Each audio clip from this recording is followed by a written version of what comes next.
1976 saw the United States ring in its bicentennial and elect a new president in Jimmy Carter.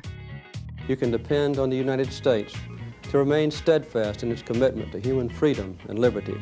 The world's focus turned to Canada for the Montreal Summer Olympics, while The Man Who Skied Down Everest became the first Canadian feature film to win an Academy Award. Rocky and Taxi Driver became instant classics, while independent films like Assault on Precinct 13 and Mikey and Nicky took years to find the audience they deserved. The Omen and Carrie found thrills in religious conflict, but Network and All the President's Men proved journalism could be just as scary.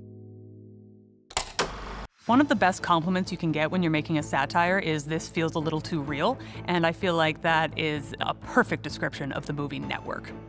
This is the OG satire on what the entertainment industry has become, what journalism has become, what television has done and wrought onto society.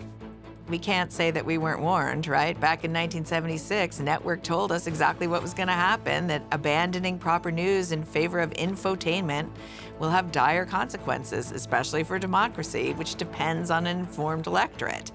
And since this movie came out, things have only gotten worse. Network follows Howard Beale, an evening news anchor who is canned after 25 years on the air. And he goes on to do his penultimate airing, and he threatens to kill himself live on TV. It really follows the idea that being taken off of TV is synonymous with death, and that if you're not on television, you might as well be dead. I'm going to blow my brains out right on this program a week from today. 10 seconds to commercial. Oh, tune in next Tuesday. That should give the public relations people a week to promote the show. Paddy Chayefsky, your favorite writer's favorite writer. Paddy Chayefsky was a TV writer in the golden age of television of the 50s, and by the post-Watergate, late 70s, he saw what he called the madness of television. It's wreaking havoc on our attention spans, and it's desensitizing us to brutality and death. He saw it stripping us of our humanity. With Network, it's always the question of, is this satire or prophecy? This movie really captures what has become so commonplace in our modern zeitgeist, this machine of personality and meme and moment and viral sensation, and how we all kind of stare until it burns out in front of us, and we just think that's normal. I don't think there's 10 more famous monologues in American movie history than the Mad as Hell speech. I want you to get up right now and go to the window, open it, and stick your head out and yell, "I'm as mad as hell, and I'm not gonna take this anymore!" If you have not seen this movie, just turn this off. Don't listen to me. Don't listen to anyone. Just watch it. It's an incredible experience to be had. And if you want to be an actor, you got to watch Network. I think there's Hamlet, there's Macbeth, and then there's Network. In Network, you have a lot of cynicism that year about the profession of journalism. But in All the President's Men, all of the cynicism is about politics. All the President's Men does this great thing in one half of the narrative, and often literally one half of the screen, because how Alan Pakula stages certain scenes. You have TV footage of Nixon, which reminds you of all the real history about Watergate and the impeachment and everything else. And then on the other half of the screen, you have the most idealized projections of Bob Woodward and Carl Bernstein and Robert Redford and Dustin Hoffman.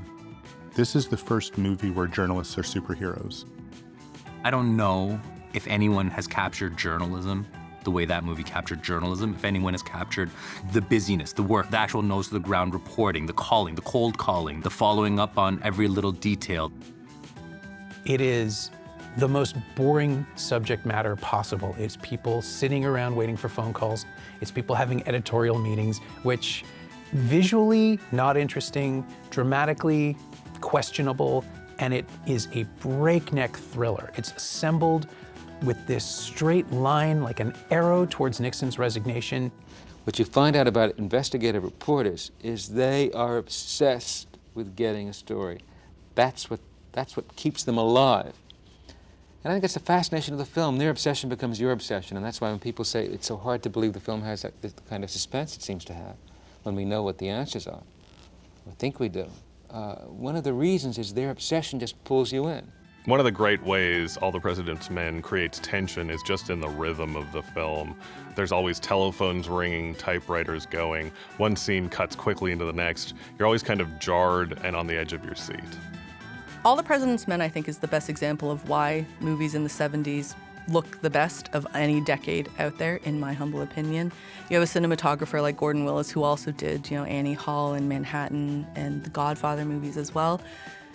Those films are all so lush and they're so velvety in the way that the colors are, the lighting. It really kind of shows the craft behind filmmaking and what filmmaking can be.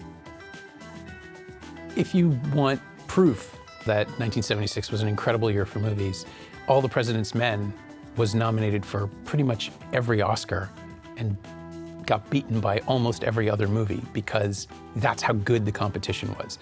All the President's Men on its own is, I think, one of the best movies ever made. Taxi Driver, to me, is like, here's the American Western falling off the rails. Travis Bickle is a cowboy. The New York streets is the Wild Wild West. His taxi is his horse. He has this American myth running through his head where he's the hero to come clean up these streets, and it's just how self-destructive these American myths are. I think it resonates so strongly because everybody has felt lonely. Everybody has felt alienated from their surroundings. Everybody has had difficulty connecting at one point or another. Most people don't become Travis Bickle, so Travis becomes this cinematic therapy for people. It's the way that De Niro nurtures Travis's loneliness, his alcoholism, his sense of isolation. He basically convinces us that this act of vigilantism that will create the climax of the film is inevitable. Obviously a signature role for Robert De Niro. It's not like De Niro wasn't famous before this. He'd actually won an Oscar for Godfather 2, but in that movie, I think a lot of the praise was that he was doing a version of Brando and being compared to Brando. And in Taxi Driver, you can't really compare him to anybody. He sort of just is himself. There's something magical about De Niro in the 70s, and especially when he peaks in Taxi Driver. You can feel, even when you watch it today, there is just something unsettling about his quietness. You talking to me? You talking to me? Well, then who the hell else are you talking? You talking to me? If you want to know some of the amazing acting of Robert De Niro, in the script it just said, "talked to himself in mirror." And apparently Robert De Niro just repeated that line over and over, kind of misunderstanding what Martin Scorsese was saying. So what could have been an outtake is now a classic moment in film.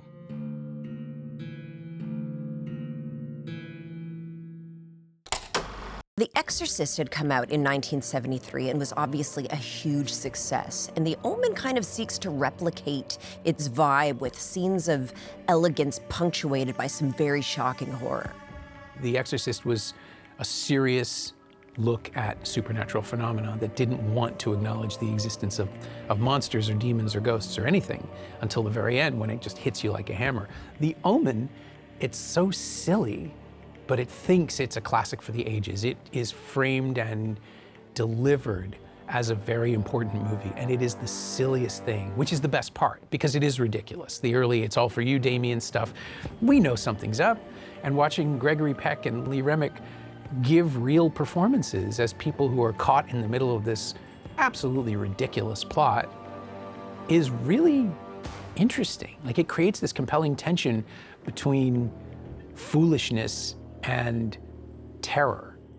I don't think it works as a horror movie. It's basically an early version of a slasher film where people just die at regular intervals to keep you interested in what's going on until the climax. The amazing get of The Omen is obviously actor Gregory Peck. Him being in a horror movie at this time was kind of slumming it, but he admitted that his son had just died and he just needed to work, so he would take anything. I myself am a little skeptical about the idea that Satan lurks behind every bush.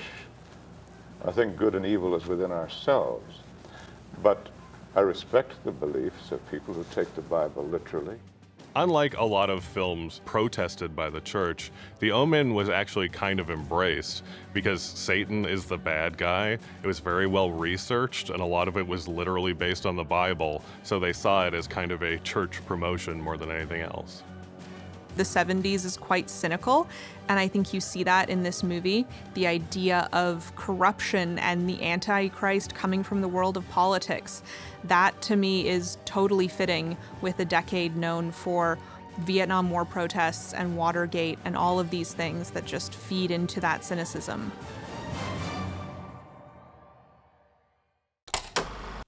Carrie was the first Stephen King adaptation, and I maintain that it's the best Stephen King adaptation. I think it's really, really scary and really, really haunting, and a big part of that success is due to the performance by Sissy Spacek. Brian De Palma actually wanted Sissy Spacek for the role of Chris, the mean girl. That was kind of, how she looked coming off of Badlands. And it really took Sissy Spacek insisting for an audition for Carrie and apparently showing up purposefully unshowered, purposefully disheveled to convince anyone that she could even play the role. We can't talk about Carrie without talking about the telekinesis scene, the infamous prom scene at the end of the film. One of the things that's so great about Brian De Palma is he is such a set-piece director, and I think Carrie was kind of the first time that he was really seen for how he can do something that nobody else can. I think they must teach this sequence in film school. The sound drops out. She's by herself on the stage. The laughter comes up. They're all gonna laugh at you! They're all gonna laugh at you! We see the kaleidoscopic shot of everybody laughing at her, and then he goes bam to split screen. So we see what Carrie's looking at, and we see the action that's happening all at the same time. I mean, Sissy Spacek's wide open eyes are kind of a special effect all on their own, but then the light goes red. It's just horror in a nutshell. De Palma is kind of known for these very hyper-stylized movies, but what I think lingers with me about a lot of his films is that they often are very sad and very tragic, and I think that's what he gets right about the story of Carrie, which is for all of the sort of stylized revenge, for all of the supernatural elements, at the core of this story, there's just something very sad about this mistreated, neglected girl who deserved better. This film is set up to be a horror, and it is horrific, but in many ways, you're just watching bullies get what they deserve.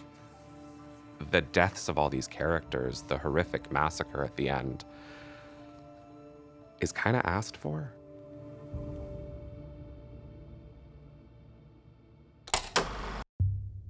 I think Assault on Precinct 13 really celebrates low-budget filmmaking and shows that you can do more with less. Assault on Precinct 13 was John Carpenter's second film. He made it for under $100,000 on the condition that he have full creative control, and he managed to make the perfect B movie. He couldn't afford any big locations, he couldn't afford any big actors, and he had access to a defunct police station. What he made out of that was this sort of a horror movie, sort of a Western, but really it was a film about people coming together. The idea that even in a violent situation, you can still find moments of humanity. I think that's really smart writing by Carpenter, because these are little details that you wouldn't normally expect in a film like this. A lot of modern films focus solely on the shootout, the action sequences, but in Carpenter's own way, he reminds me that there's the human element. Anybody got a smoke?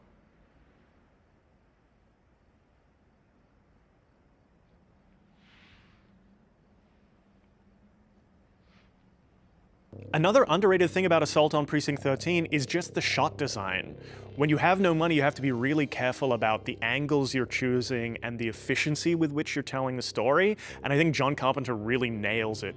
They were shooting in real jail cells, which movies just don't do. The bars are too close together, it's too hard to light. So you're seeing a lot of unusual angles and ways around showing people in jail. I love the character played by Laurie Zimmer, and I think a lot of her power comes from producer Deborah Hill. This is the first film that Deborah Hill and John Carpenter would collaborate on, and I think this kind of feminist point of view is coming from Deborah Hill.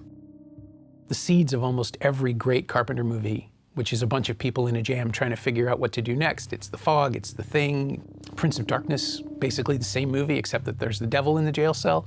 He loves this stuff. And this is his first chance at that playground, and he made the most of it. Mid-1970s, you have this real tension between movies and television. Comedy in particular migrates to TV in a way that's very hip, like Saturday Night Live.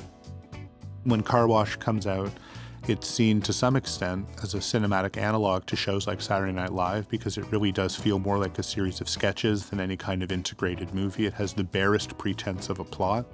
In Car Wash, we get one-liners, antics, and lots of ribbing, and I feel like it's a season of a sitcom squashed into a film. Car Wash is essentially a workplace comedy because by the end of what amounts to about a 10-hour shift, you have a sense of all of the main characters, their lives, their problems, and where they've come from and where they probably are going to be going, which is no mean feat, actually. The cast is incredible. We've got the Pointer Sisters, we've got Richard Pryor. For me, the pinnacle character in Car Wash is that of Lindy, played by Antonio Fargas. Audiences then would have known him very well as Huggy Bear from Starsky and Hutch. And what I love about this character is it's really playing with gender, it's really playing with sexuality. Modern audiences can feel a lot of different types of ways about Antonio Fargas' character. He is very early representation of sort of genderqueer and trans characters. But to know how forward-thinking this character was, he was actually cut out of almost any TV edit. Just the existence of a character like that was too hot for TV. Can't you all see that she ain't funny? She's just another poor example of how the system has of destroying our men. Honey, I am more man than you'll ever be, and more woman than you'll ever get. It's a really rich cultural artifact, so you can really see why it actually screened in competition at Cannes. It's a really fascinating film that bears rewatching to catch all those moments of very controlled but barely controlled chaos happening all at once, because it's very full of motion and color and activity. People forget how genuinely shocking it was in 1976 to see a child swear on screen. But I guess I handled it badly, huh? You handled it like shit. And it's a pretty soft movie. The Bad News Bears is not, you know, Tarantino, Scorsese level profanity, but it was shocking. I was 7 or 8, and it was like, are we allowed to do that? The Bad News Bears shouldn't work. It shouldn't work as a movie that features unbelievably grumpy characters and completely out of control children, but why it does work is it really goes back to this grand tradition that, you know, you can put back to the Little Rascals, you can put it back even further to like child acts in vaudeville, where we kind of like to watch bratty, out of control kids find a mentor and bring them together onto a scrappy team. I mean, Bad News Bears holds up today. It is dynamic, it is thrilling, it is hilarious. Walter Matthau doesn't have to act because he just knows how to just be. The introduction to Walter Matthau's character is fantastic. It's not just that he's drinking beer while driving, he's actually pouring liquor into that beer can. What I love about Walter Matthau's character in this film is that he makes no effort in terms of getting these kids on his side. He doesn't try to stop drinking. He doesn't try to give himself a lot of energy and pep to try to meet them on their level. And I think the film is all the more interesting because of that. Tatum O'Neal comes into the film a little bit later, but as soon as she does, it's immediately clear that she is the star. And the way that she plays against Walter Matthau, she becomes such a perfect foil to him. And that's what really becomes the emotional crux of the film. I think The Bad News Bears and its success really signals something that people would understand in the 1980s, that there was a group of kids between the ages of about 7 and 16 that were just not being served by movies. They were older, they could handle more tough content, and they wanted something. And I think this is all kind of leading towards the creation of PG-13 films.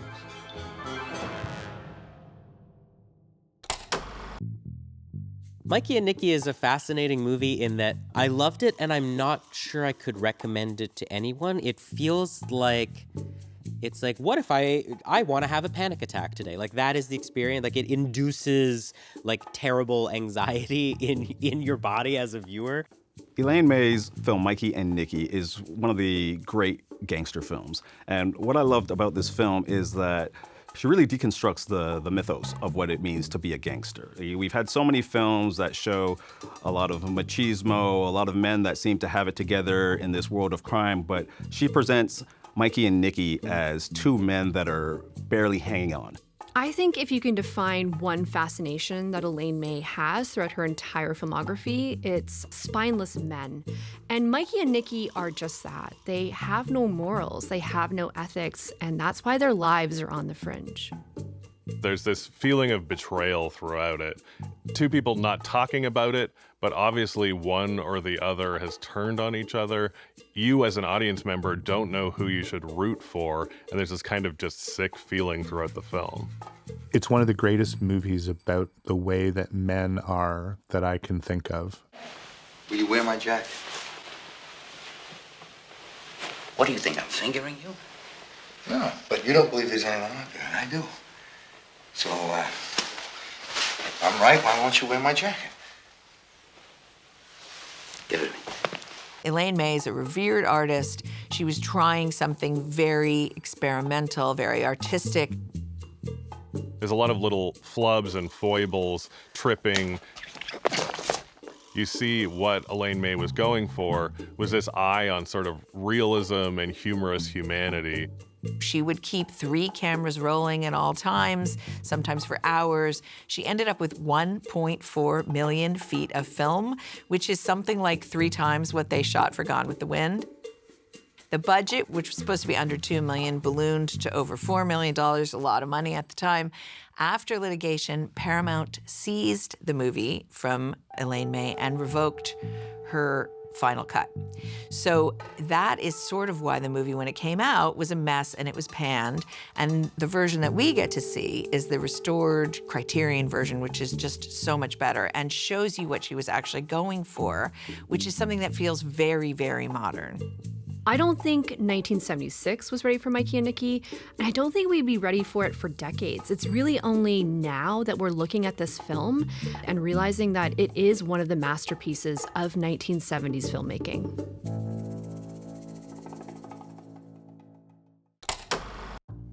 In 1976, Lena Wertmuller became the first female director to be nominated for an Oscar for the film Seven Beauties, which is incredible for many reasons, one being that it is the blackest of black comedies.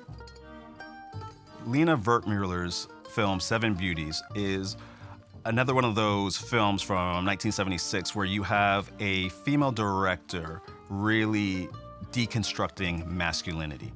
Seven Beauties takes place in fascist Italy during World War II, where Giancarlo Giannini's character is this sort of idiot Casanova who ends up in a concentration camp where, in order to survive, he must provide sexual favors to the female commandant, played by Shirley Stoller. This is a film that is very difficult to talk about. It makes fun of Nazism, and yet it is an indictment of what happened during World War II.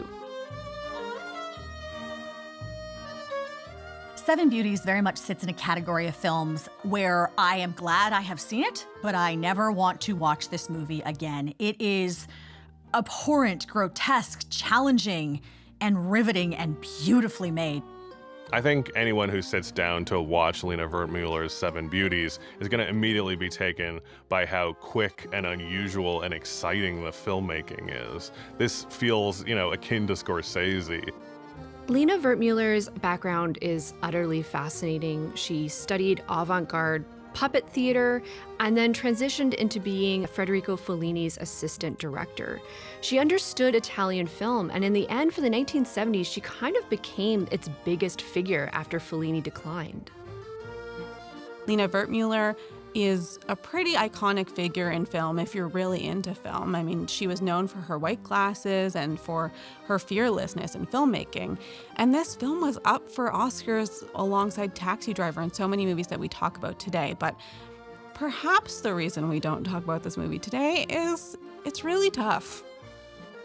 It's a tough one to watch at times, but I think what this film does, especially in its approach to the horrors of war and how the horrors of war are often started by men who think that they are something greater than they are, is a really interesting approach.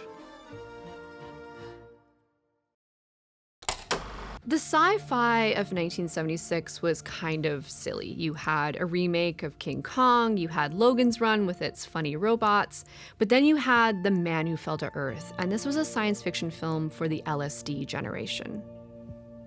No casting choice has ever made more sense than David Bowie as a humanoid alien in The Man Who Fell to Earth. Nicholas Roeg has a long history of working with pop stars at this point. He worked with Mick Jagger in performance. He'd go on to work with Art Garfunkel. He is somebody who says that there's just kind of a different energy in a musician and a performer. And he also specifically points out the fact that Bowie just seemed like he was from another planet. David Bowie is luminescent in this film, and yes, it's partially makeup, but I really think it's an aura that he was able to exude. The Man Who Fell to Earth is essentially a film about capitalism, addiction, and despair. We come to understand how Bowie's alien would eventually forget his mission. He came to Earth to save his dying planet, and in the process found a planet that was in even worse shape. The television is this sort of insidious element that's seducing David Bowie away from his mission. Things might be life or death, but you'd much rather be drinking and smoking and watching the TV. It's very much a movie about like the pleasures and horrors of stimming. Like Bowie's character is watching all these screens constantly in this state of hyper agitation, and gin is also his drug of choice. There's so much gin in this movie. There's a great moment where his future kind of wife character is talking, and you can't tell if she's talking about the world or gin, and it doesn't matter. Makes me feel so good. Gives me something to believe in. Everybody needs that, a meaning to life. It's become considered one of the most important sci-fi films of all time. It is so gripping and big and compelling in a large way due to David Bowie's performance.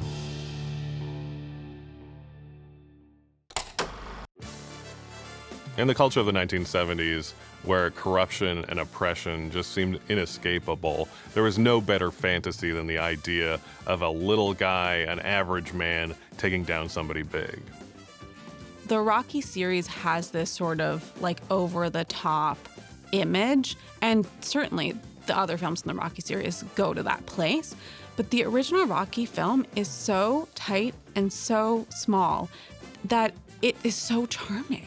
You know, this is just a story of a small town guy trying to make ends meet and falling in love with this woman. It's very relatable. And I think that part of that is because it comes from Sylvester Stallone. It's almost impossible to separate the success of Rocky with the success story of Sylvester Stallone himself. He famously wrote the script for it while he was basically living in poverty. Sylvester Stallone was a nobody, and he sat down in his room, he painted all his walls black, he shut all the lights off, and he blocked the windows, and he sat down and wrote the script. And apparently it was good enough that producers wanted to make the film, but they didn't want him to star in it. They offered him very little money for the film because he insisted in starring in it. So when you see Rocky's character go from, you know, this bum to a real contender, he's really going the distance. And it's not just Rocky that's going the distance. It's also Sylvester Stallone, which I think is what makes this film resonate so much. Rocky was actually only the third time in film history that the Steadicam was used. So this movie was so dynamic because that camera could get into all the fight scenes, all the training scenes, and make you feel like you were right there in the action. Jaws and Star Wars are commonly credited with ending the new Hollywood of the 1970s and ushering in the blockbuster era. But when you look at what people were saying of Rocky at the time, it deserves as much credit for that. Everyone at the time said, it's like the movies they used to make. You know, after 10 years of movies like Straw Dogs, this movie had the novelty of being a movie that had the texture of a new Hollywood movie, but had a happy ending. I think for a lot of people, there was a lot of excitement in the films of 1976, especially when something like King Kong could be beaten by a small movie like Rocky. The films of 1976 were very bleak. They were about uncovering conspiracy, toxic masculinity, looking at the aftermath of World War II, and yet we have some really beautiful filmmaking here. These are iconic films where underdogs got to have their day.